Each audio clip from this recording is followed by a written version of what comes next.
Oi, gente! Hoje eu vou contar pra vocês uma das histórias deste livro aqui. Todo paciente tem uma história para contar. O livro, de modo geral, ele traz várias histórias de vários pacientes que tinham diagnósticos super difíceis de identificar. Então, os pacientes chegavam com sintomas e os médicos faziam aquela bateria de exames e analisavam, reanalisavam e não conseguiam chegar a nenhum diagnóstico.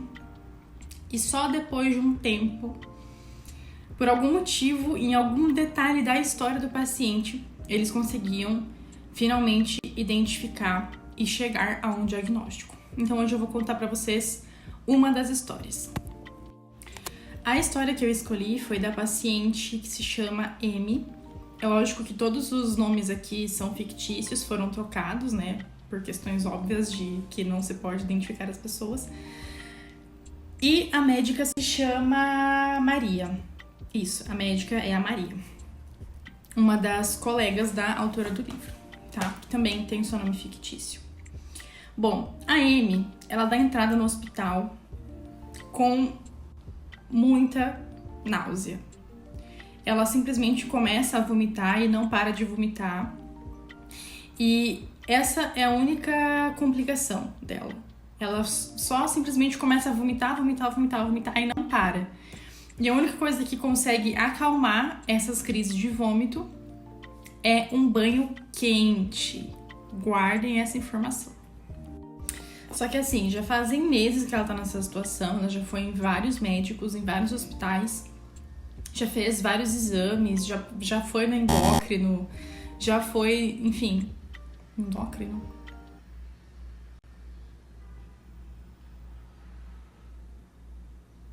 Não é o endócrino, é o outro médico. Enfim, ela já fez diversos exames, mas ninguém nunca consegue descobrir o problema dela. Até que ela chega nessa médica. E é a mesma coisa, né? Eles conseguem apenas tratar das consequências daquilo, somente do vômito.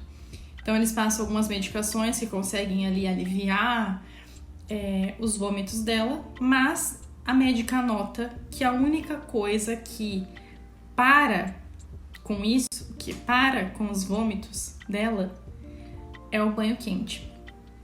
E aí essa médica, com aquele monte de exames, né, ela estava cansada de reavaliar o histórico da paciente, porque ela não conseguia chegar a uma conclusão. E aí essa médica fez o quê? Utilizou o nosso querido tio Google e jogou a seguinte frase: náusea persistente que melhora com banhos quentes. Na hora, veio uma série de artigos dizendo que se tratava de um transtorno que foi identificado pela primeira vez lá em 1996, e esse transtorno ele era causado pelo consumo de maconha. E ninguém havia perguntado para essa paciente, e ela também não havia dito, que ela consumia maconha todos os dias. Sim. Ou seja, o que essa paciente tinha, o diagnóstico dessa paciente são vômitos persistentes e excessivos associados ao uso crônico de maconha. Aí, meu Deus, essa médica ficou desesperada, ela foi correndo contar para a paciente, porque afinal de contas ninguém conseguia identificar o que a paciente estava passando, o que ela tinha.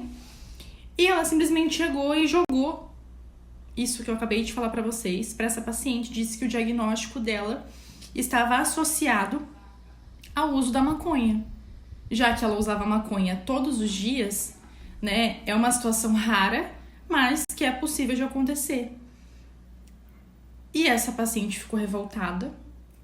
Ela disse que ela não ia cair nessa, foi essa frase que ela disse pra médica, e que ela não ia parar de fumar maconha. Aí, lógico, né, a médica levou um banho de água fria, porque ela não imaginava que a paciente ia ter esse comportamento. A médica achou que ela ia ficar feliz porque ela finalmente tinha chegado a um diagnóstico e agora eles finalmente poderiam encontrar uma resolução para o problema dela, né? Que no caso seria parar de fumar maconha. Moral da história, essa paciente foi embora do hospital, Depois que quando a médica ia voltar para conversar com ela e tentar explicar mais uma vez, ela já tinha ido embora do hospital. E aí, gente, qual que é a moral da história, né? A conclusão que a autora traz para nós é sobre a importância do médico explicar para o paciente sobre a doença, sobre a importância do paciente entender quais são as causas, como que vai ser o tratamento, né, o prognóstico da doença. Ou seja, gente, tudo isso tem que fazer sentido para o paciente. E para mim isso fez muito sentido porque eu, Evelyn, eu não consigo executar uma determinada tarefa ou fazer alguma coisa no qual eu não entenda, no qual não tenha sentido. Entende?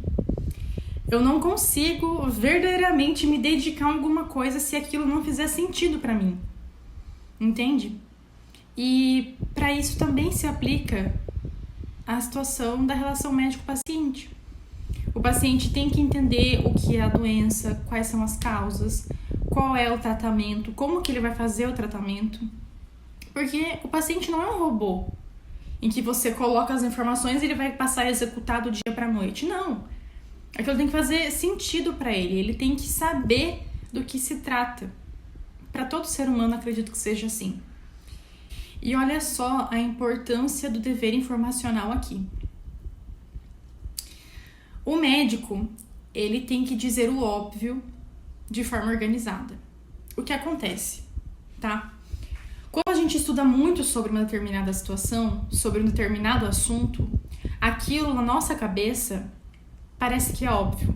Parece que todo mundo sabe aquilo. Só que não. Para mim, parece óbvio que todo o médico deve saber que ele tem que ter um termo de consentimento livre e esclarecido para o paciente assinar. Só que para o médico isso não é óbvio. É por isso que eu sempre tenho que vir aqui e dizer para você, médico, olha só, você não pode fazer o dever informacional somente de forma oral. Você precisa de um documento escrito. Por quê? Porque isso é para sua segurança e para a segurança do paciente. E eu acredito que em determinado ponto, isso também aconteça com o médico. Porque ele faz aquilo todo dia, toda hora, com pessoas diferentes. E de tanto ele falar aquilo, de tanto ele saber sobre aquilo, porque o médico, gente, é um ser humano que estuda demais. Entende? Eles têm um conhecimento que, meu Deus do céu. Só que a gente tem que parar e pensar e se colocar no lugar do paciente e entender que ele não sabe. Que ele tem as limitações dele. Entende?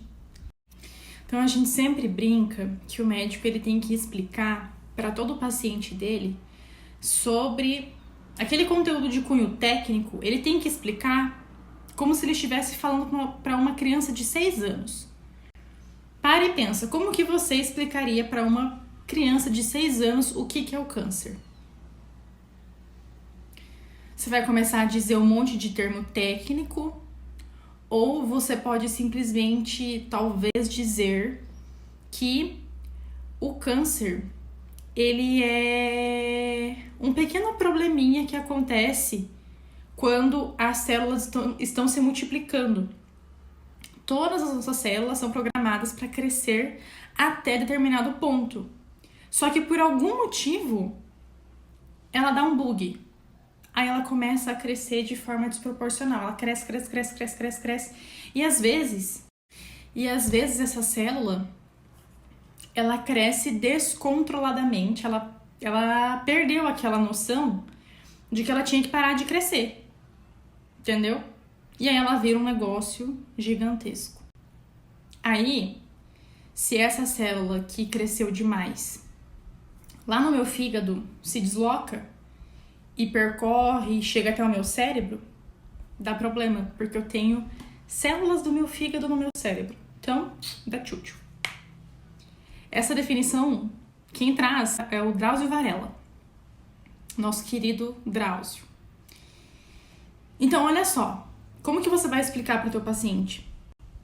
Como que ele vai entender? Entende? Então, fica a reflexão, tá? Entendam essa história como uma reflexão. E um outro ponto muito importante que eu não poderia deixar de destacar aqui é que tudo isso que eu disse tem comprovação científica que a autora também traz para nós, de que quanto maior a compreensão do paciente sobre a doença, maior é a probabilidade dele fazer a parte dele. Porque ele entendeu a doença, ele sabe o que ele tem que fazer para conseguir melhorar. Parte dessa pesquisa foi realizada com pacientes que receberam diagnóstico de diabetes. E essas pessoas, elas conseguiam entender o que era a doença e, consequentemente, elas conseguiam realizar com mais afinco a dieta e a tomar os medicamentos que era prescrito, que era indicado no caso delas. Como é que você tem conversado com seus pacientes? Você utiliza de termos técnicos ou você explica para ele como se ele fosse uma criança de 6 anos?